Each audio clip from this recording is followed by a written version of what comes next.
Spring brings the opportunity for church altar flowers. So many different flowers, so many wonderful things. Let me show you how it's done. The materials, everything is from our friends at florabundance.com. So many beautiful flowers. Acacia,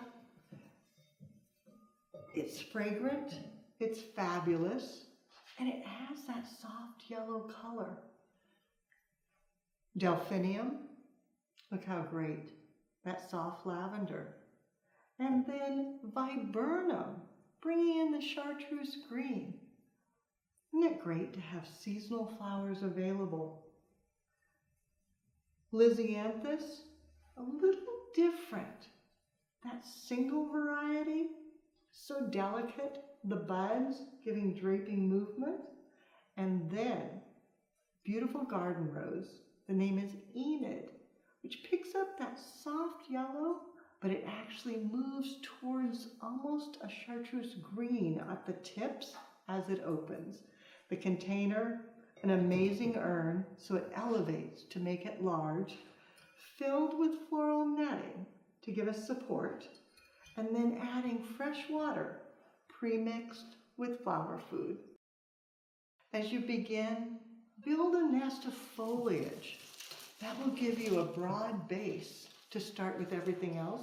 Italian ruscus is wonderful because it comes out, gives you that movement. Goes so far, it's probably even off camera, but it gives you large size without even beginning your flowers. So tucking that in, pulling some foliage a little tighter. Floral is good. Letting it come in to help close off your breaking of the line and covering your mechanics. You know, all the things you learned in flower school. Tucking it.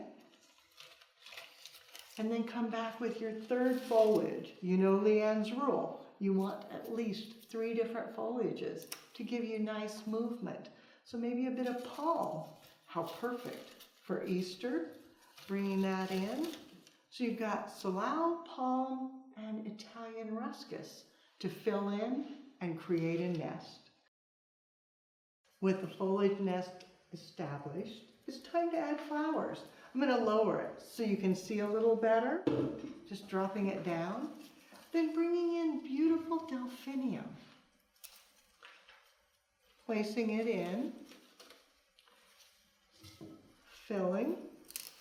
If you've had basic floral design, think about your symmetrical fan. That's what we're doing. A large symmetrical design coming up through the center, filling in, and create that fan that gives you the color that you like. Acacia, perfect for this. Bringing it in, letting it expand outward, and it adds beautiful fragrance as well. Huh?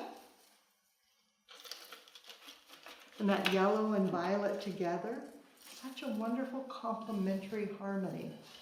Just continue filling in, following that binding point, but working from the back so you get a full lush design before you add the rest of your flowers. Once the base is set, you have a beautiful fan, and it gives you a nest for all your other flowers. Tucking in the gorgeous, gorgeous garden roses. Enid is perfect. Just giving it a cut, setting it down in, drawing attention to the emphasis area, finding a spot to get it down into the water well, then coming back. Viburnum, so bright. Sometimes it's better just to give it a break and then a cut so that it drinks well. And then to bring the white of the container upward, the softness of the lisianthus with its draping buds just brings that white upward and adds lightness to the design. When I work on a recipe for a large design, for efficiency and profitability, work in full bunches.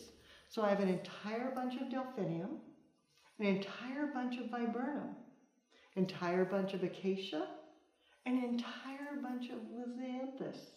Then for the garden roses, I used 10 stems, the entire bunch. Enid from Garden Roses Direct. All the other flowers from florabundance.com. It's such beautiful product.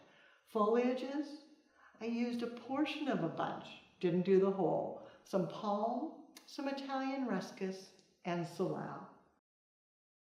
Designing flowers for the church altar in the springtime. There's so many festivals and events and celebrations. Moving into the wedding season, this is the perfect design. If you want more creative inspiration, check out the website, flowerschool.com. You can reach us through there if you have questions. But now it's your turn. Design on the larger scale. Take a picture, post it on social media, and hashtag Floral Design Institute. That way we all can see what you do as you do something you love.